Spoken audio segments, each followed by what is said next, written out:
What's up, guys? It's everyone's favorite Campia T here, and it's time for the Shootin' the Breeze live podcast, part 11 with Mike Russo. Mike, say hi to everybody. What's up, man? Thanks for having me. I was curious what the acronym was. Now it all makes sense. What acronym? The LEBM, part LEBM. Oh, 11? Yeah, it's part 11. All right, so let's kick it. We're going to kick it straight off. Mike, we've known each other for a few years now. I think we met at Quantified Performance, but that's for you to talk about. How did we meet? We met exactly how you just said, brother. No, I was at QP, man. I want to say 4 years ago. It was definitely early on, man. I actually have a picture of you from the 2019 one. So I know it had to be either 2019, and it had to be like 2019. It definitely was. I know that was back when there were only 2 matches a year that they did. And of course, they were both at the arena. Yeah, so 2019, man. Mm-hmm. Crazy how time flies. And I actually, I handed you my phone so that you could take a picture of me whenever I was I was getting an award or something. I think I took 3rd place at that one or something. And I handed you my phone to take a picture, and you turned the camera around, and you and Russell Norman are like staring at the camera like this, and you took a picture of it, and it was facing you. I can't say I've seen that photo, but yeah, it sounds like something I would do for sure. I'll send it to you. All right, so Mike, who are you? Tell the people who you are. Man, questions are tough. I'm just a dude. Dad, husband, 2 boys. It's an amazing part of my life. I run a headhunting business called Asymmetric Talent Solutions, where I headhunt technology professionals on behalf of companies. And then, of course, I'm a competitor, primarily in the precision gas gun world, but a number of other things over the years. And, of course, really just focus on that. Have been and will continue to be. I would say not only are you a competitor, but you are a top competitor, because it seems like just about everything you post or everything that you're in the top slot somewhere. You get podium finishes at just about everything I see. So not just a competitor, you're being a little bit humble here. Well, I mean, what is it? Ron Swanson. That's his name. Yeah. Whole asses everything. Doesn't half-ass anything. Yeah. Man, I guess you're looking for me to garner a response here. I became very passionate about shooting pretty early on, and the exploration really just never stopped. It's become, obviously a huge part of my life, but really all of the personal time that I have gets poured into that. I mean, even with, the level of, knowledge and the amount of experience that I have, there's so much more that I don't. So I'm just constantly tuned in, man. And, I think we'll talk about, a few of these points, but, I've always been a competitor. I played competitive sports growing up, played baseball my entire adolescence. I worked in a very competitive, world, boiler room type environments in the corporate world. Everything I do is really just, I love to win, man. And it takes a lot of hard work. So, if I'm being real, if I didn't perform at a certain level, I'm not sure my family would give me the leniency that they do with their support for me to put in the time and effort around the sport. Right. So, I don't do anything revolving around shooting for a living. So it's a pretty big dedication, not just for me, but for my family as well. I understand that. So the next question, and I'm pretty sure I know the answer: gas or bolt? You know the answer, man. But I got a spin for you. So yeah, no doubt. The answer is gas. However, I got me a bolt gun, and I'm going to shoot it this year at PRS Regionals down here. You disgust me. Yeah, that's 4 matches. It's a tool, man. I might hate it. I don't know. I don't think that I will, but I would like to use it as a tool to make me better behind the gas gun ultimately. And who knows? Maybe I'll be all right, and maybe I'll love it. I don't know. We'll see. I can But respect if I'm that. gonna Yeah. play myself, I just want to go shake it out. So Joe Walls helped put a gun together for me, and it's a banger. I'm excited about it. Awesome. Yeah, I've got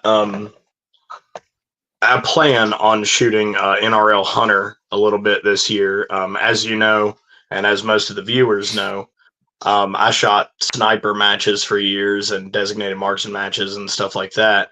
And a lot of those matches are very physically demanding. There's a lot of movement involved in stuff like that. And that's not very conducive of my condition currently. It's like, you go to matches to win. That's our mindset and everything like that. So it seems like what most people have told me is that NRL Hunter is looking like something that would be within my wheelhouse of my abilities currently. So I have a couple of 6.5 PRCs. One of them's the Seekins Havoc Hit Pro in 6.5 PRC, and then I've got the Bergara B14 HMR in 6.5 PRC. So I plan on trying my hand at that a little bit this year. Obviously, I'm a gas gun guy. I have been for a long time. Most recently, the actually, you know what? That's going to lead into our next question. So I'm gonna just hold off on that for a sec. You got anything else for gas? No, we'll talk about NRL for a second though. I'm excited for you. That's like the one thing that I really want to go do. And there's only one match anywhere near me. It's the one at the arena in March. Mm-hmm. And anybody can call me out for this if they want to, but if they're smart, they won't. But it's my wedding anniversary. So like I literally have, I think it's right here. This is a rough draft. Man, this is the schedule. This is the schedule for next year, right? I just can't make it happen. But having and we're going to get into it in the next question, it seems like, but having evolved from small frame 5.56 and 308 in the larger frame over many years, I have gotten into more of that 6.5 Creedmoor, and that's just the whole match setup, everything that I've talked about with all the homies, match directors. It has my attention, and I'm disappointed might be too strong, just if I'm being fair, but I'm looking forward to shooting an NRL match at some point, whether it's on a team or individual. I just know that everybody I know who has shot their first match this past year, or folks that I know that continue to shoot matches, are just talking about how much fun it is. Yeah. And again, like it seems like a good time. Like I wouldn't shoot matches if I didn't think they were fun and shit. But, like it seems like what you do is, there's very minimal movement, and the objective is to actually be good at, finding, ranging, and engaging. And like that's the whole premise of the match. And I'm like, that's perfect. Like I can do all that shit without having to move around a lot, So all right. Definitely. Next question. What is your favorite chambering? So that answer has definitely changed over the past couple of months, man. So the answer is 6mm Max. I've had an amazing opportunity. I've had an amazing opportunity to get my hands on this thing with the support of Brian Cook, Precision Ballistics, BC Precision Ballistics, and Sons of Liberty. And having shot the ARC for as long as I have, so was it about 2.5 years? Let's just call it that instead of doing. I remember whenever we started shooting the ARC. I remember. Yeah, it hasn't been the best experience, right? There's plenty of stuff out there, but I can talk about the maintenance that it's required, but really it's a moot point. It going down, breaking components, it's pretty frustrating. And the level of maintenance that it really does require is something I'm not really interested in, but I drug myself through it. And then here comes along 6mm Max, and it's 6mm in a small frame that's been 100% reliable for me. I put over 2,000 rounds in 5 weeks on this gun. That's not a lot for us, right? That's not a lot of rounds to firmly and without question believe in something, but there are no signs that I should feel any different.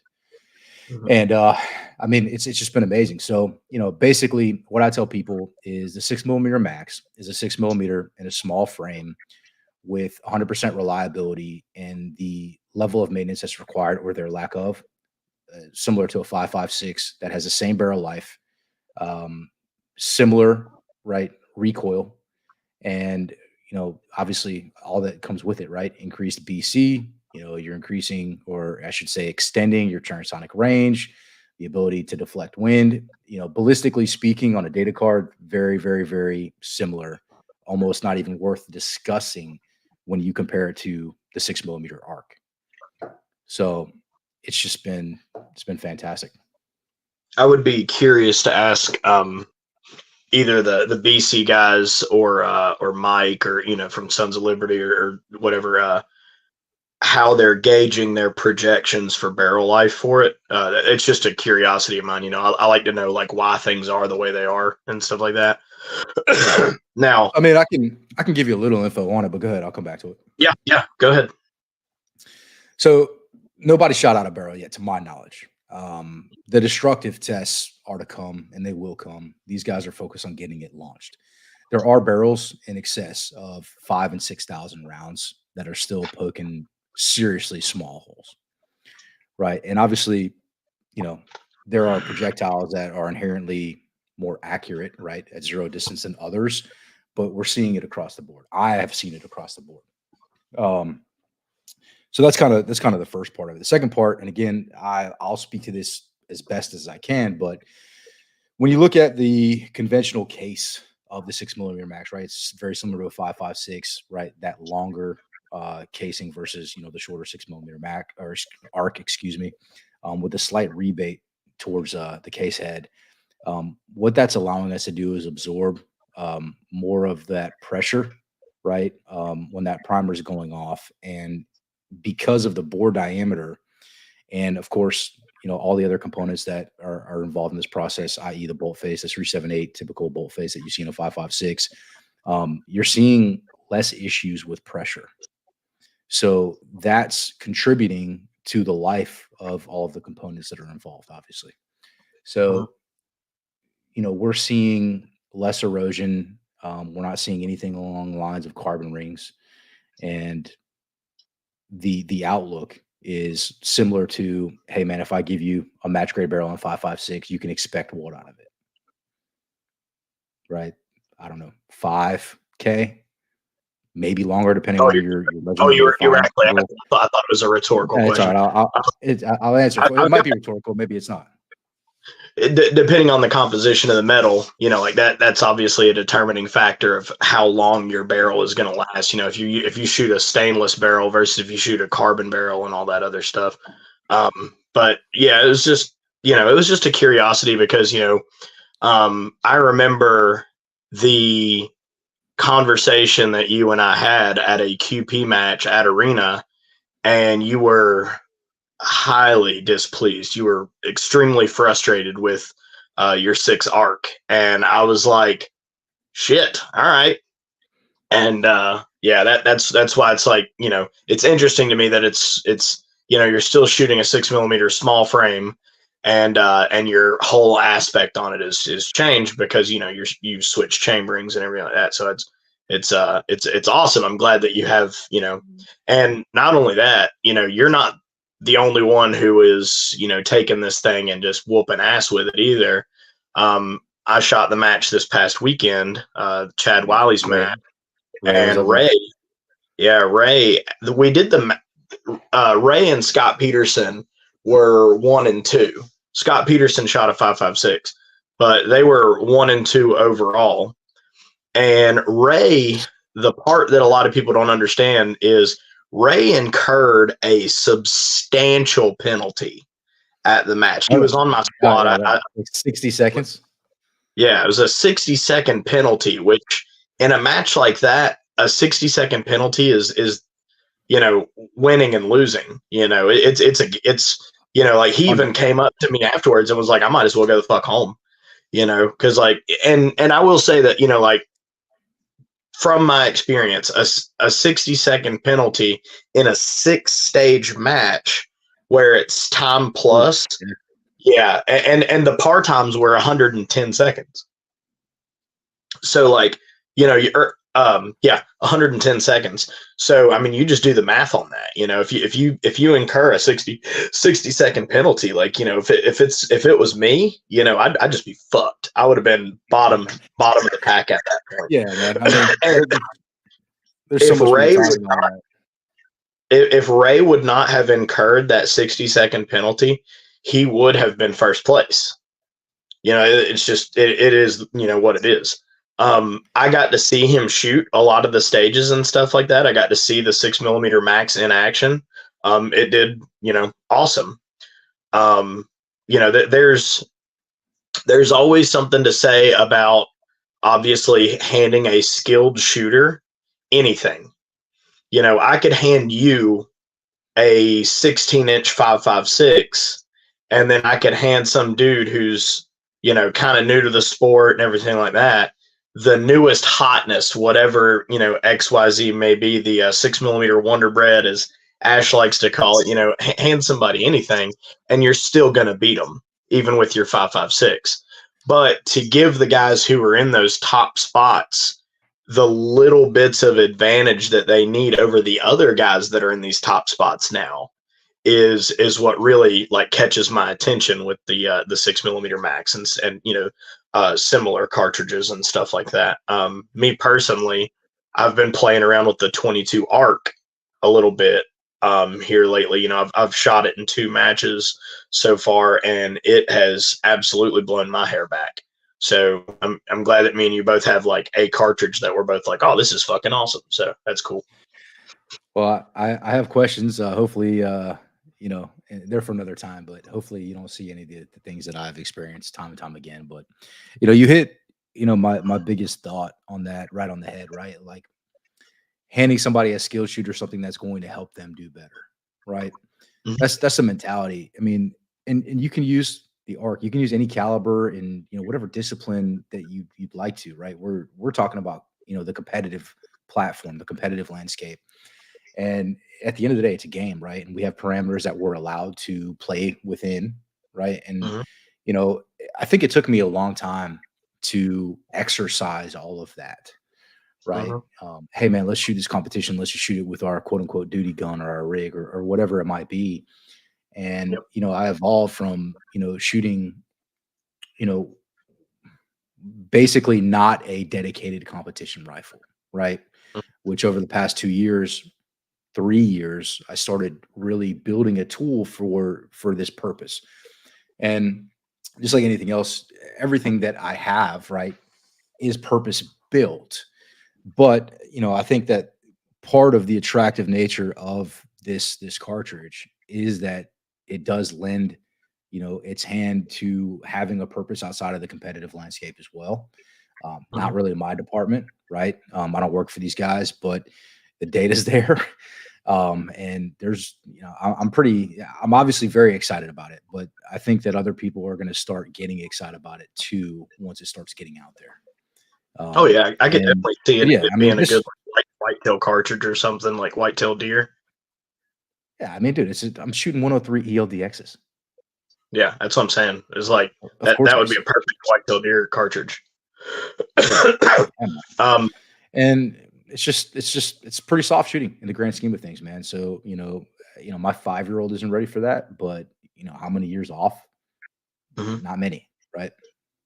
Yeah, it's coming, and then it's going to be expensive because then you're going to get your son involved in the shooting sports, and then you're going to have to start buying him 22s and bricks of 22 ammo, and then a 5.56, and you're just going to have to keep moving up after that. It's just I, it's I I think I've got some things he can use for the time being, man. Yeah, but at least he'll have that instead of hookers and blow. So like pick your whatever you want your kid to end up spending money on. See, or your kid Yeah, could grow up and be like us and spend it on guns and hookers and blow. man. All we can do is guide them through life. Just point them in the right direction. All right, next question: dial or hold?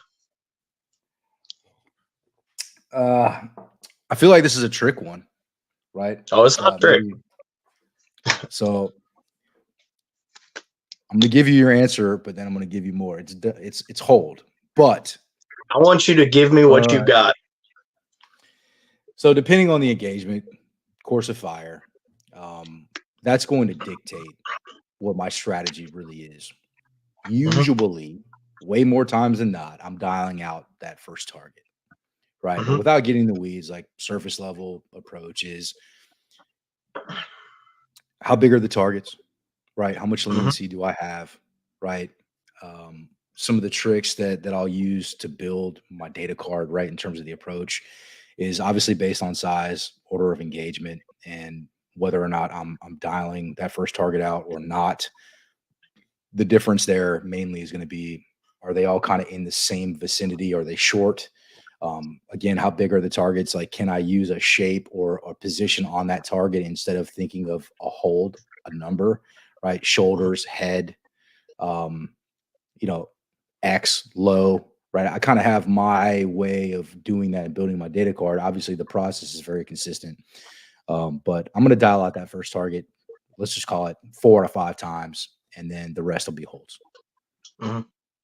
Yeah, that's very similar to the way I do it. And also, you did touch on a point that I don't think anybody's talked about on this show before, but it's also something that I do is like, let's say that, you've got 3 targets and the distance for those 3 engagements is like maybe 50 yards or something like that, where the difference might be aiming at the bottom of the plate, the top of the plate, and the center of a plate, in a situation like that. And that's actually what I do for what's that stage? It's my favorite stage for quantified performance. The mid range. Yeah, the mid-range quantifier. So you have targets between 250 and 350. Yeah. And like for the 250s, I just hold at the bottom of the target. For the 300, I hold center. And for the 350, I hold top of target and just run through like that. And, there's a lot of people who I see spend a lot of time looking at their data card for such a small incremental change in distance. And like also, you were talking about, size matters, which is something I don't like to hear, but size does absolutely matter in this game where, if you've got a fucking full size IPSC and you've got a dude who's taken, forever to try to rip off a shot at this thing and it's 400 yards away, you're like, what are you doing, guy? It's a full size fucking IPSC. And, like that's the difference in you just ripping off a shot. And then the difference in you shooting at, like, say, a 6-inch plate at 400 yards, it's a completely different. It's totally different, man. I mean, so, kind of 2 things on that, but so there was a stage at the championship that we had right here at the recent championship for quantified performance, right, where we had engaged targets, I believe, starting at 200 all the way out to 800 or 100 all the way out to 800.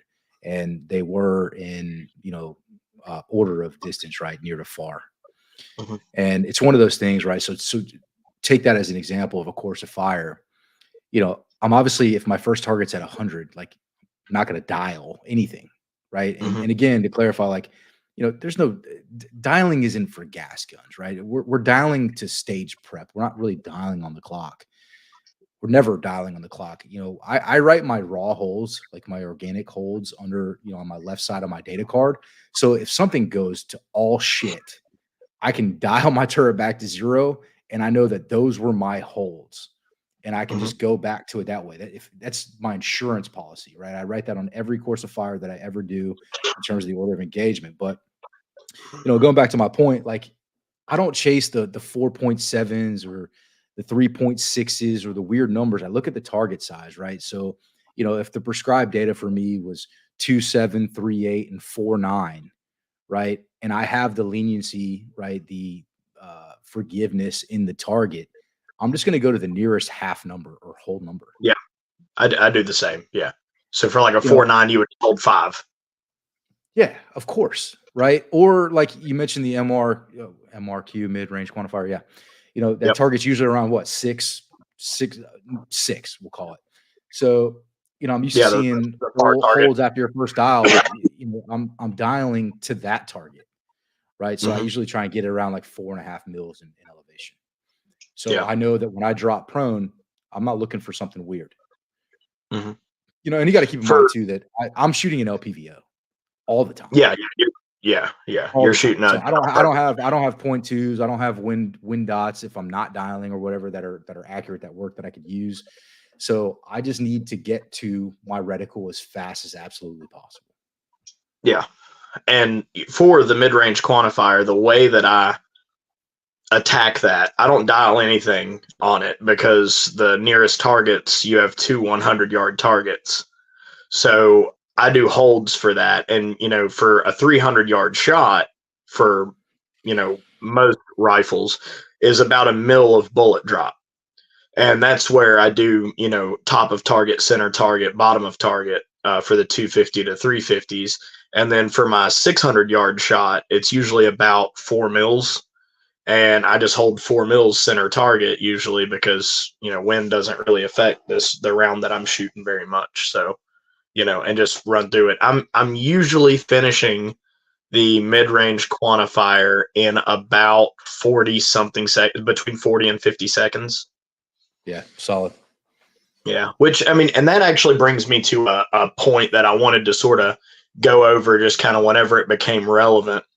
Some people saw one of my YouTube videos and they saw that on some of the stages, I had modifications to the stages for my disabilities. And they were like, well, you had an advantage on that stage because you didn't have to move, or you didn't have to move as much or whatever. And they're either heartless or you're cheating. I don't know. Yeah. And like, so, and like, it's like, oh, well, you might have come in. Like, I actually got this comment. Somebody said, yeah, you got second place at the last match you shot, but you shot all the stages modified. And I'm like, well, yeah, I shot the stages modified, but you have to remember, even before the accident, I was still a top 5 shooter in everything I shot. So it's not that I forgot how to shoot; it's that I forgot how to fucking walk. And there are some stages. I think I saw you say that out there somewhere. Yeah, that was the on the post where I put like number 1, I forgot how to walk, not how to shoot. But it's like, there are some stages that I will say I definitely have an advantage because I don't have to move around as much as the other people, and that movement time is on the clock. But then there are stages where there's movement required where I'm going exponentially slower than everyone else. I have to take twice as many steps and stuff like that. And they kind of even each other out.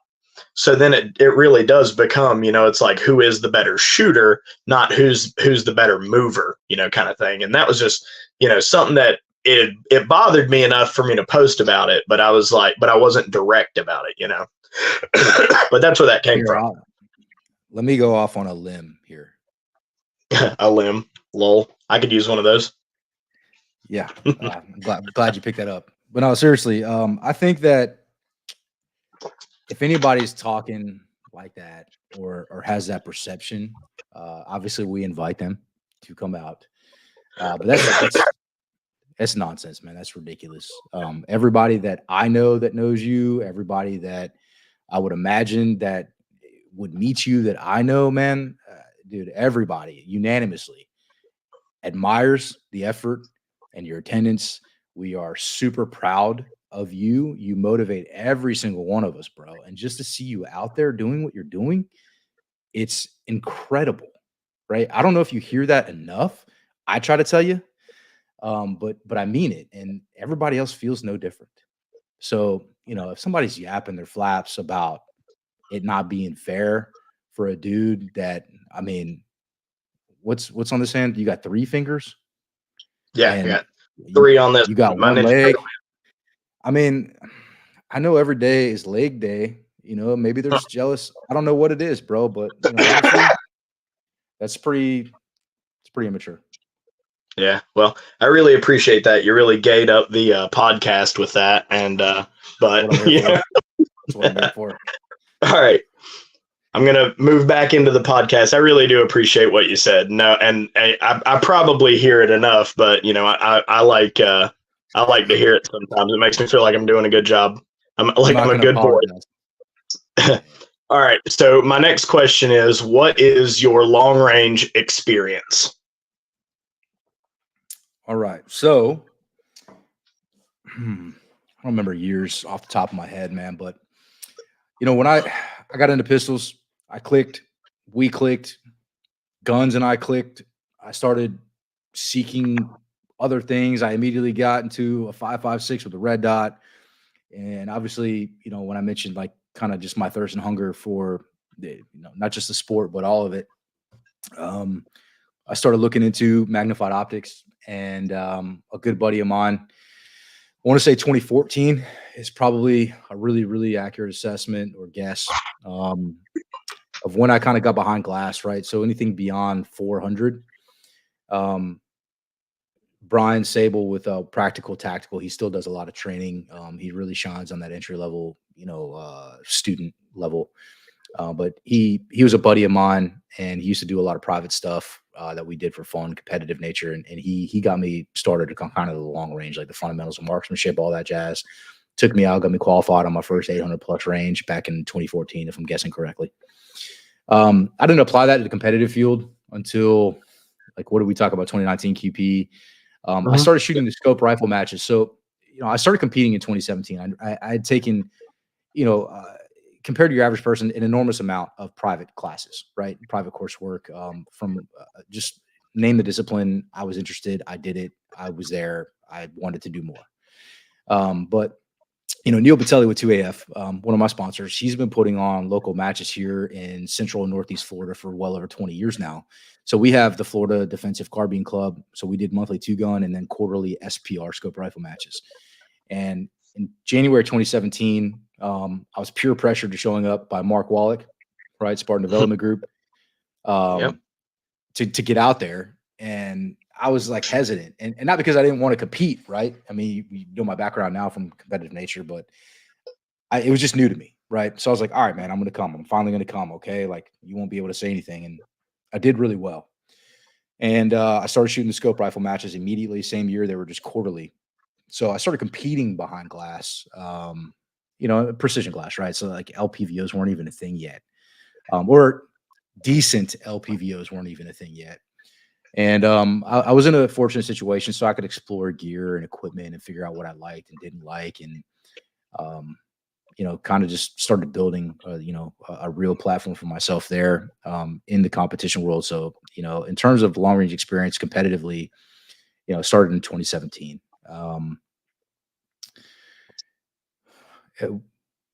What else? What else you got, man? What else you want me to answer? Well, Lots of 5.56, lots of 308.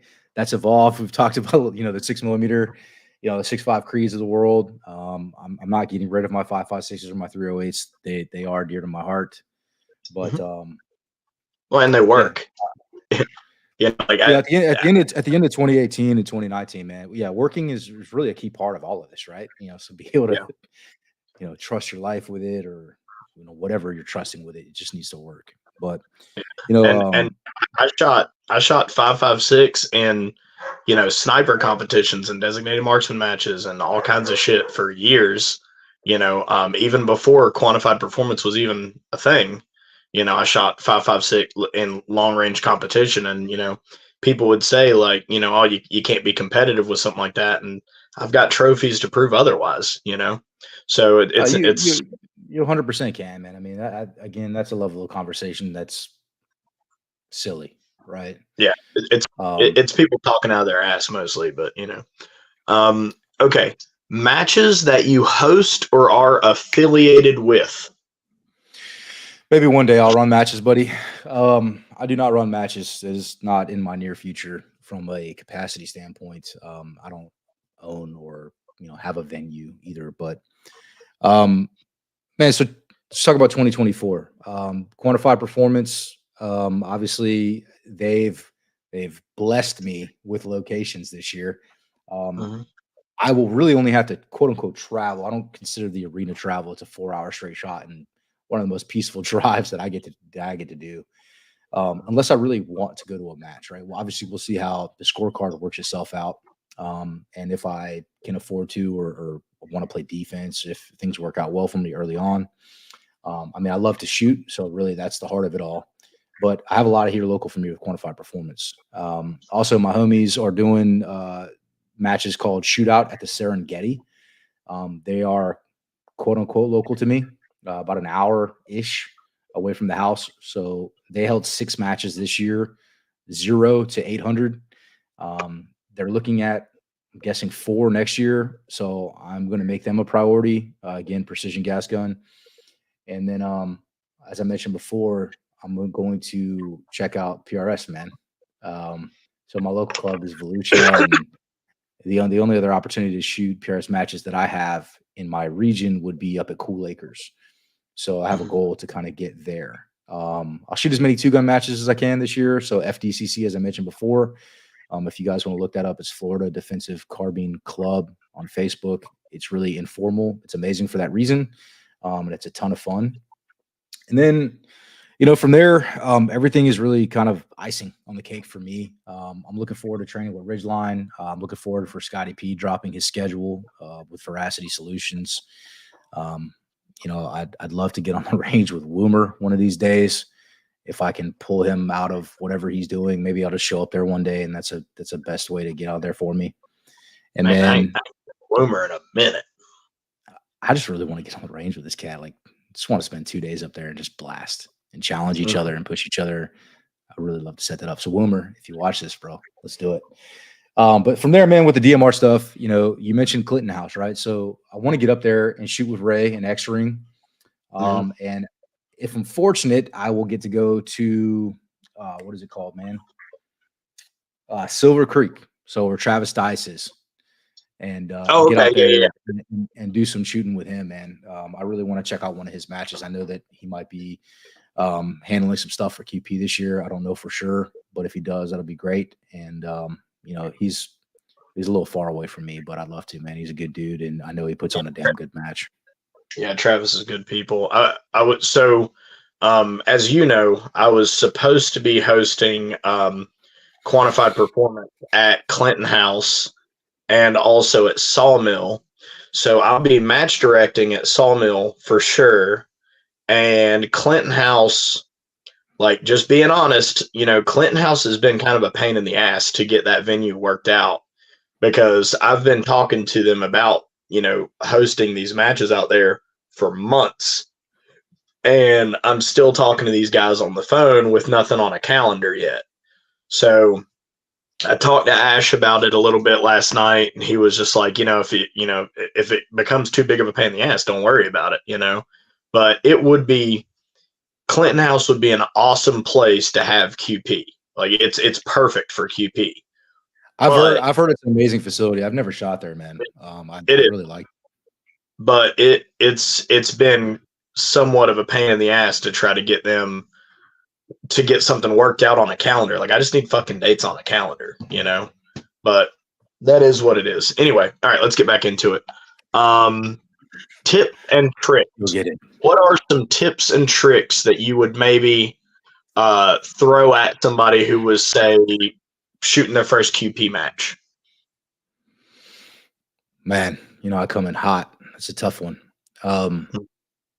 You'd probably tell him to stay away from me. You'd be like, he will touch you inappropriately. Stay away from that crippled man.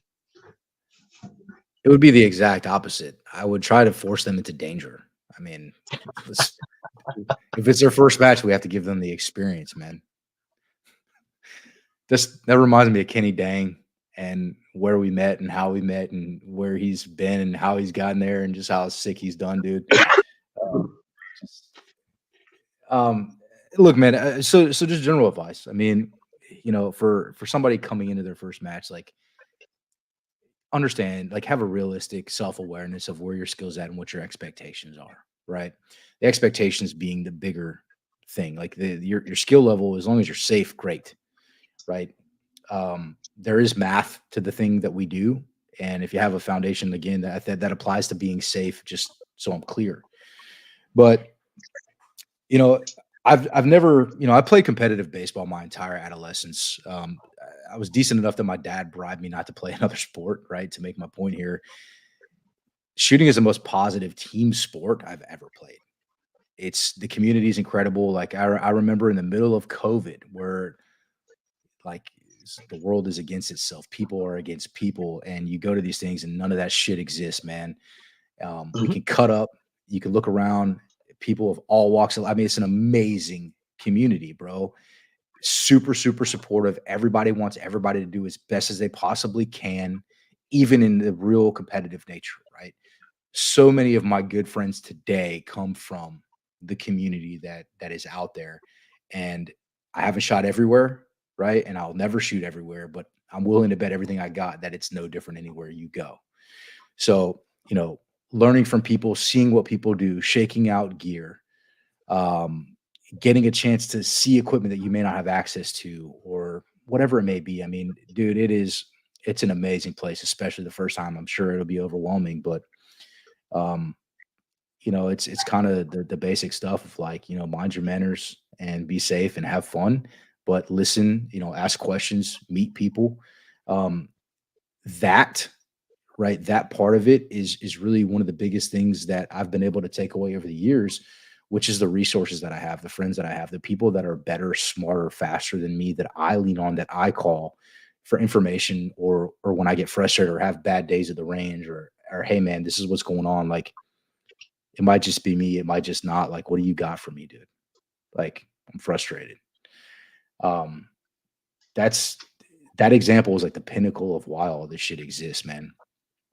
And it's an amazing thing to me. I mean, it's part of the reason why I think I've been so, you know, addicted to this. Is it's badass all the way around. I mean, I don't know anything more badass, to be honest. But I It think advice sounds in general. Go ahead. it sounds like your tip or trick is to just go do it. Yeah, highly Am recommend. I am I 11 am of I 10. simplifying that enough? Yes, Um, 11 of 10. so you But did go ahead. you definitely hit on something that I think is a misconception in our community, or maybe more so outside of our community, because I feel like everybody who's in the shooting community, like competitive shooting specifically, like if you win, like you always have that, like you're like, yeah, I fucking did the thing, I'm a goddamn champion, I'm a warrior, whatever, feeling that gives you when you win. But you want to win against people on their best day.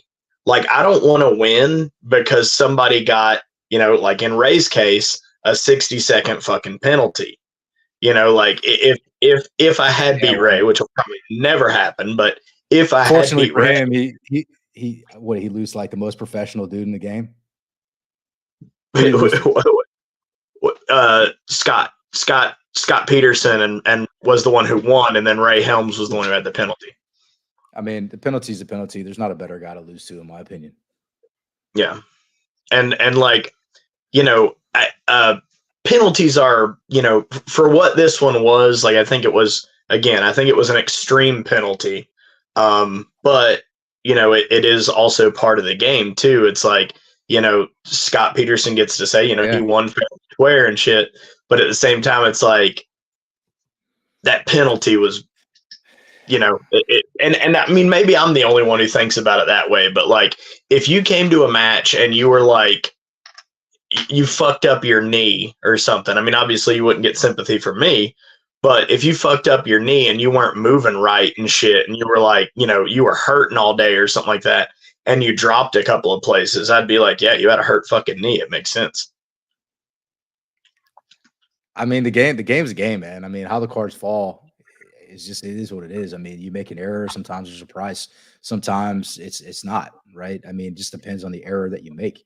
It keeps everybody honest, man. So, you know, it What? just kind of, I hate to say it is what it is, but it is what it is. If I gave What? you if I answered your question though, real quick, if I may, Oh, yeah. Sorry, um, third. just advice in general, right? Like, I think we point a lot of new shooters, and we should. I want them out there. I'll offer again. You throw this out there. Somebody needs a gun, ammo, dot, whatever, bro. I got you, right? Like, come out, have fun, ask questions, put in work. Let's go. But for me, with everything I got going on professionally, family wise, all that jazz and whatnot, like it is a chore to get to the range. It's a dedicated thing.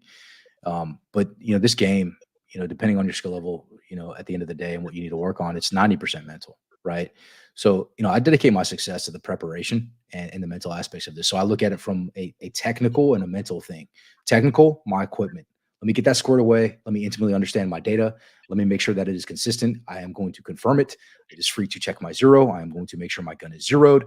And I am going to build a viable, accurate data card, all the way down for me to my ES variance, right? So I know my hit factor based on the size of targets.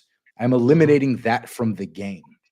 Now I am the variable. What do I need to work on? So, I think the biggest thing that has made me successful is the mental side of this. Obviously, controlling what I can control during, right, each stage, but really prior to even competing at all, right? I look at one match at a time. When that match is over, I leave it behind. It no longer matters at all, regardless of the results. Second, third win, it's dead to me. It doesn't matter. What is the next match? What are the goals and how are we going to achieve them?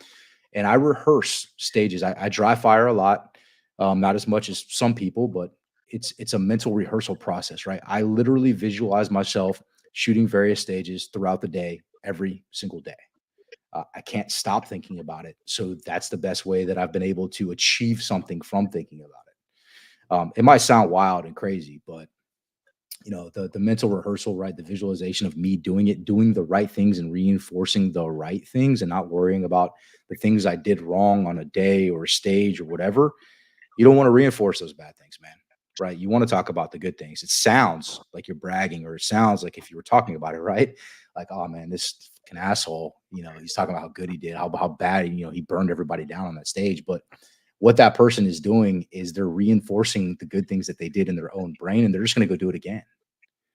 Right. There's a tactic to all that, right? There's a tactfulness to your attitude and your approach to people. But yeah, man, I mean, really just so eliminating the technical from my focus and just focusing on the mental aspects and controlling the things I can control and in the process, right? If I had to summarize it, it's just focusing on the process. All right. So next question.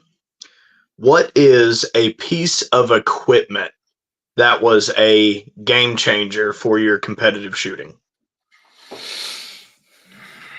A lot of people have thrown out the game changer bags. Like game changer bag is obviously a game changer.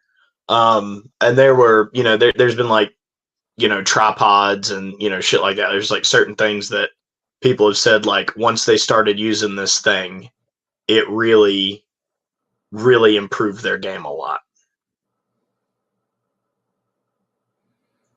Bro, you might have me stumped.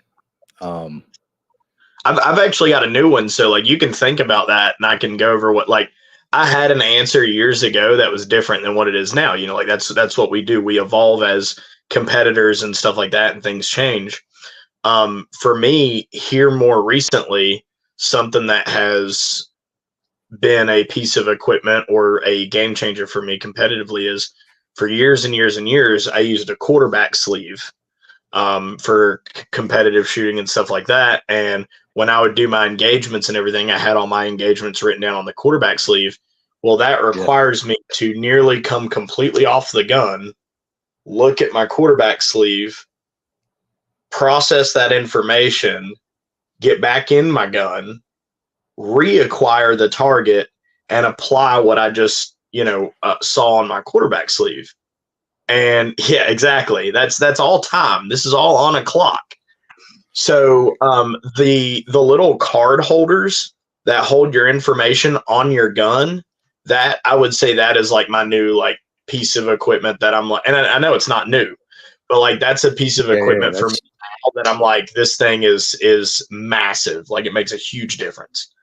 Yeah, like it's a really hard answer, and I'm gonna give you an answer, and it's just gonna be the best one I have right now, and maybe it'll change when I actually think about it, because I didn't really think about it that way. I don't harp on that. I just need reliable, consistent equipment, right? Like, dude, I'm doing what people are doing with a 16-inch barrel and a 10x LPVO. And it's the LPVO where the dot's too big, the eye relief sucks, and it's not clear between 8 and 10x, right? Oh, it's a Vortex 110. Yeah. How did you know? But I'm running Badger mounts. I got that data card. I haven't really lived without that since it was a thing, but I used something else. Like Coltac had like a rubber band one or something. I mean, hell, even Ash and Jack with the Quantified Performance, they printed a badass 3D printed one that like flips out. I mean, like $20 or something. I mean, they did it. It was well done. I like it. So I keep that on my card. I'm same as you. Like for NRO Hunter or something. Yeah, man, I want a lot of information right here, but I'm a data card on the gun guy. I really can't speak to anything that's been super critical for me on the equipment. What I will tell you is that I think for me, like I just harped on the whole process, right? That probably was really boring and terrible for your chat, but dude, I'm gonna go with my spotting scope with a reticle. Okay, that's a good one. I don't think we've had that one yet, and that's something that I definitely incorporate in mine. I use a spotting scope with a reticle. So we talk about this being mental, right? So like, let's just say there was no book, right? No book came out. They were shooting, I don't want to say blind stages. You have time to prep. They give you the course of fire. They give you the distances. For the sake of this conversation, let's just say they're correct and I don't have to check them, right? I'm looking at target sizes. I'm looking at the wind. I'm figuring out my plan of attack to the course of fire and how much leniency, right? How much forgiveness do I have on these targets for elevation and for wind when I put this game plan together? All right, I mentioned on my data card for me, like I like going as far as understanding what my ES variance is. So, you know, from a hit factor standpoint, you know, because if I do everything and the gun does everything and we do everything together the best that we can, this is the best that the bullet's going to do type of situation. Not exactly prevalent in gas guns, right? But it is prevalent in really precise PRS level shooting. So I just apply that because I like to know, again, what my fudge factor is. I can't do that without my spotting scope. Yeah, what you're talking about is your vertical dispersion, right? Because of your extreme spread in your ammunition. Well, And for one part it is, but you know, how much error can I get, you know, right also in wobble zone. my initial wind call, right? Yeah, and you know that all falls within your WEZ, your weapons employment zone, which is, you know, like exactly what you're talking about. It's like your hit percentage probability. And I like that. I like that you do all that. You know, it shows you're using the thing inside of your fucking skull there, and not just, you know, blindly just blasting away like, you know, a lot of people unfortunately do. And some people do it very successfully. You know, like there's you know, Democrats that run, you know, offices and everything. They don't have to do anything with the thing inside of their skull. They just fucking say whatever they want to and do whatever they want to. And Man, anyway, I was just gonna say I hope my wife is listening to you say that I was using my brain or something, you know, buy me a couple points or something like that. I don't think I think if somebody like me tells your wife that you're using your brain, she's gonna be like, okay, what does his fucking opinion matter? All right. Are there any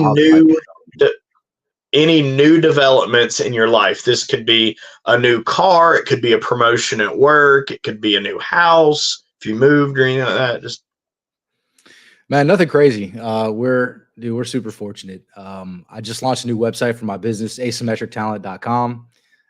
We've been in business about 15 months now as we cross into the new year. Fortunate to have the opportunity to launch this.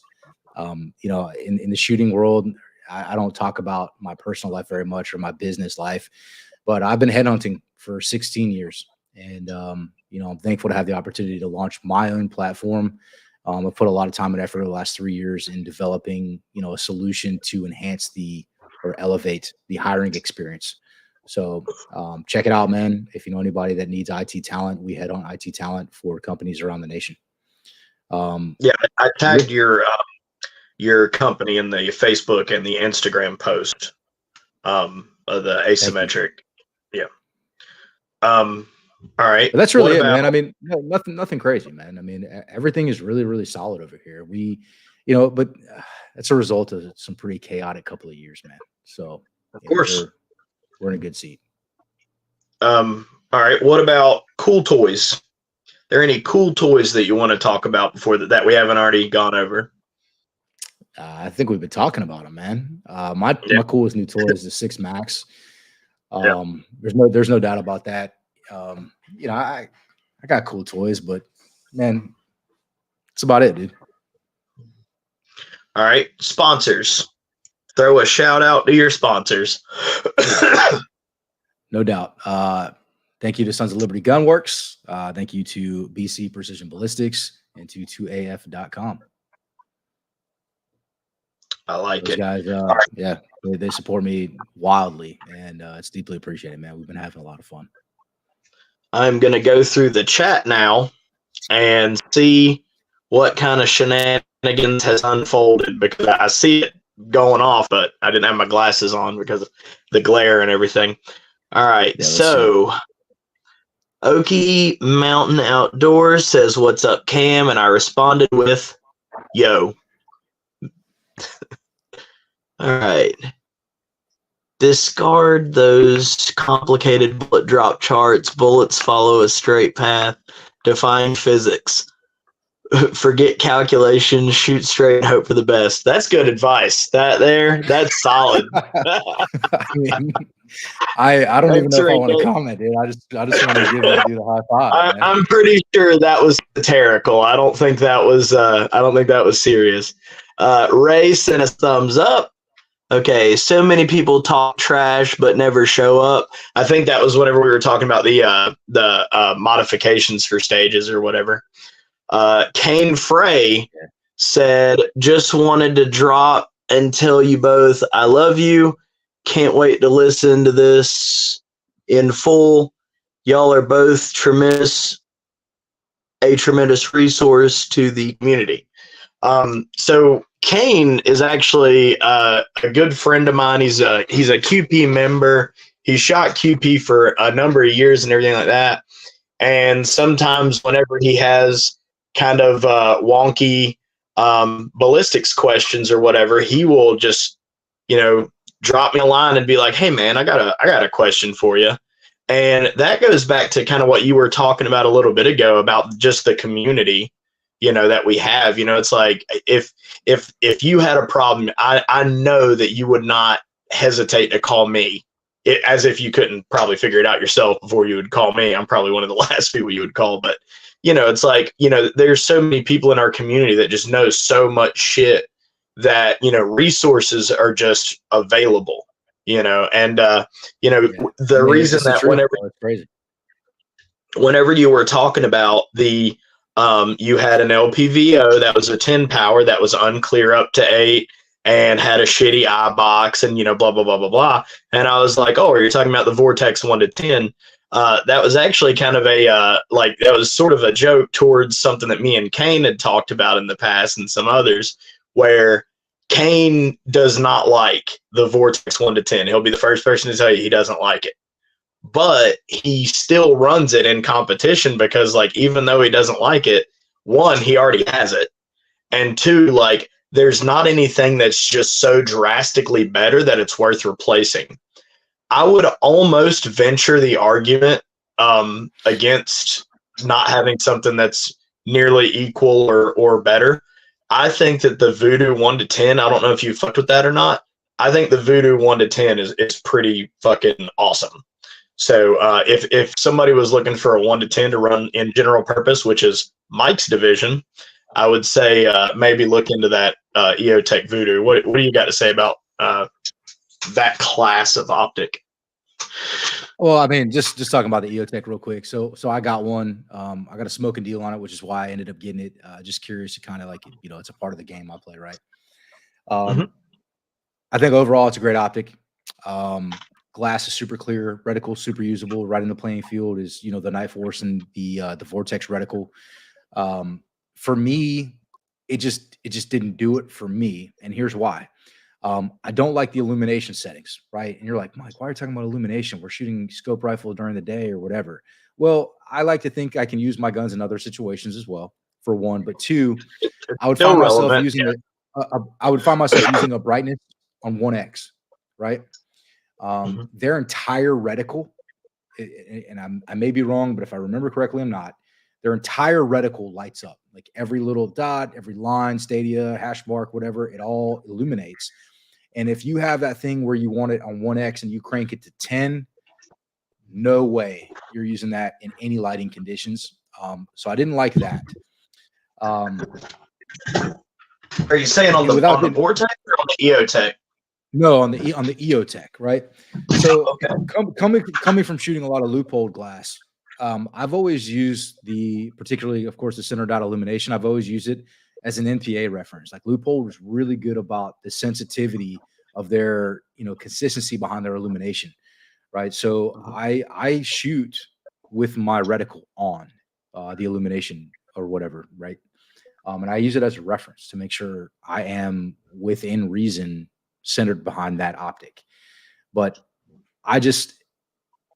for me to crank magnification up or down and have to change illumination settings to do that, it's a deal breaker for me. Very personal, super preferential. It should not deter anybody from buying it if their habits are not like mine. Glass is super clear. Optic, I think, is solid all the way around. It just wasn't for me. I get it. All right. Retired Recon said, once Cam sneaked into my sleeping bag. It wasn't to seek warmth. Rather, the mischievous scamp was downright sweaty. All right. Probably making people jealous, I guess. I don't know. X-Ring. Oh yeah, I'll have to make it to one of your matches, Cameron. Okay, so I think he chimed that in whenever I was talking about doing the QP at Clinton House and doing QP at Sawmill, which me and him talked about that while because we were squatted together this past weekend. And yeah, and Ray, I don't know if you heard or not, but Clinton House might not be happening for QP. It's still to be determined. Well, I'll tell you what, Kenny man. Sorry, go ahead. Whoa, yeah, rein it in a little bit. I'm going to Clinton House and shooting with Ray. There's no doubt. I don't know when, but I'm making it happen. So Ray, there's a phone call coming. Chad has it out there. So Chad has the Tactical Sniper Series designated marksman matches, which is what I shot this past weekend. And Ray shot both of those that I went to. So next time, from what I understand, Chad's going to have 4 of those out there this year. So, and I'll probably be there. I'm trying to work that in, man. I want to get up there and shoot with Ray. We'll have a and if you need a place to stay, I live an hour from Clinton House, so you can come stay with me. We'll sleep in the same bed, spoon. It'll be weird. All right. Sub MOA 92 said Kenny Dang has grown up. Now he's Kenny Down. Yeah, Matt Miller's the man, bro. Man, you talk about a shooter entering the scene I had never really heard about, knew about, but if this dude's shooting next to you on the line, you are going to pinch your ass cheeks together. I promise you. I love it, dude. I love shooting next to this cat. Dude's fast, anyway. Man. He's on, man. So, man, I'll see you out there next year, Matty. Jordan Spradley. Whoa, this is a Starfield live video and chat. Yes, it is. We had Ray in here, and we had Matt in here, and we had a few others in here. All these people. Mike Russo's here. Obviously, he's the dang, what's up, Jordan? Okay, I guess he was talking to Jordan there. And the rest of it is just X-Ring and Spradley and Retired Recon all flirting with each other. That's what it looks like. And that's okay. We're posting 100%. all of their flirting. Oh, okay. So he said he doesn't let it get under his skin anymore. That was whenever we were talking about the penalty or whatever, and about how sometimes stuff just. Hey, so I gotta ask. I haven't had a chance. This is unfair to Ray because I haven't actually asked Ray, but I'm going to ask you since you told me you were there. What was the penalty? Mm-hmm. I saw his video. I watched it twice. I saw the way he set his gun down. Was he supposed to unload it? What happened? All right. So the way this stage was set up is you had to. You've never shot at Clinton House, so you're not familiar with the bowling alley. So there's this stage area that's part of their hunting club. And basically there's a vehicle out there, and the way that you're supposed to start is your rifle is in the driver's seat and your handgun is in the holster. The shooter has the option to either shoot handgun targets first or rifle targets first. Ray opted to shoot rifle first. Well, part of the parameters within the stage brief was after you shot the rifle, targets.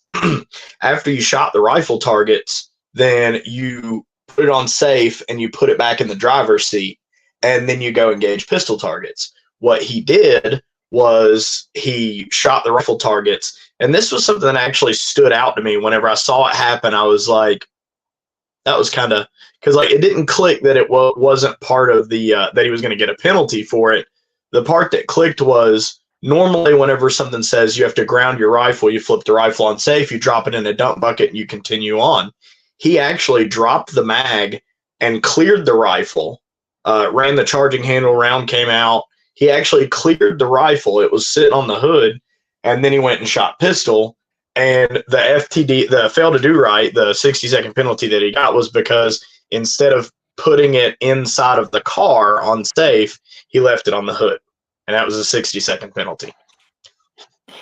All right. Yeah, that's a substantial penalty to incur, 60 seconds, like I said. But anyway, where were we? I smell a shooting the breeze with X-ring. You know, Jordan, I have considered that, but Ray is, as far as like his YouTube fame, is up here, and my YouTube fame is way the fuck down here. So I don't think we're gonna buy you a new camera, man. Yeah, I don't think he's gonna waste his time on my show. But then again, he is in the chat, so maybe. Yeah, that's a tough one. I think that was what he was referencing to.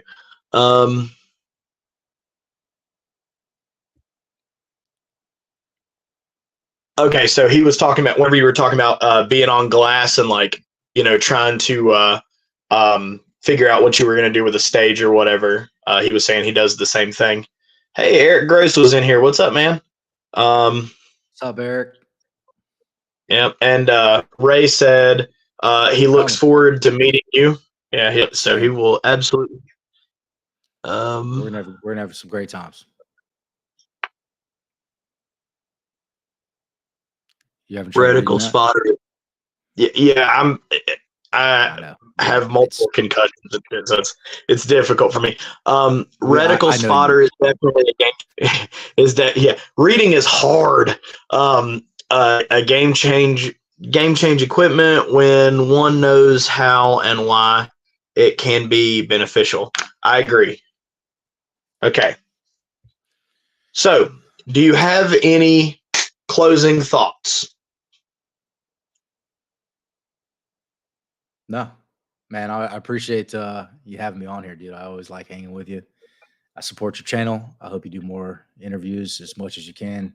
I hope you shoot more matches as much as you can. You stay in that gym as much as you can, bro. And I hope you have a Merry Christmas. I hope everybody that's tuned in has a Merry Christmas. I got nothing, bro. It's the end of the year, man. It's time to be with family and have a good time. And if you haven't done already, get your shit together for 2024.